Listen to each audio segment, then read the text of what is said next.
नांदेड़ में बार बार बिजली कटौती के मसले पर जिला कलेक्टर ने बुलाई अहम मीटिंग। नांदेड़ शहर के मुख्तलिफ इलाकों में इन दिनों बार बार बिजली कटौती की शिकायत मौसूल हो रही है, जिससे अवामी जिंदगी बुरी तरह मुतासिर हो रही है। बिजली की सप्लाई में बार बार खलल पड़ने से शहरियों को सख्त परेशानियों का सामना करना पड़ रहा है। इस सूरत हाल को संजीदगी से लेते हुए जिला कलेक्टर राहुल करडिले ने इस मसले पर फौरी कार्रवाई का फैसला किया है। जिला कलेक्टर ने ऐलान किया है कि हफ्ता 10 मई 2025 को सुबह 11 बजे इनके दफ्तर में इस संगीन मसले पर खुसूसी इजलास मुनक्किद किया जाएगा।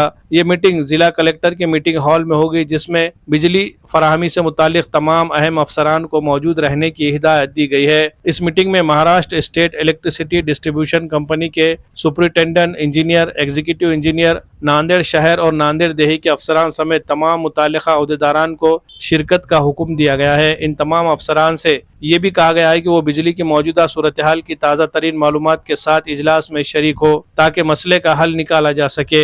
ये हिदायत एडिशनल कलेक्टर नांदेड़ की जानिब से जारी की गई है, ताकि शहरियों को जल्द अज जल्द इस अजियतनाक सूरत हाल से निजात दिलाई जा सके।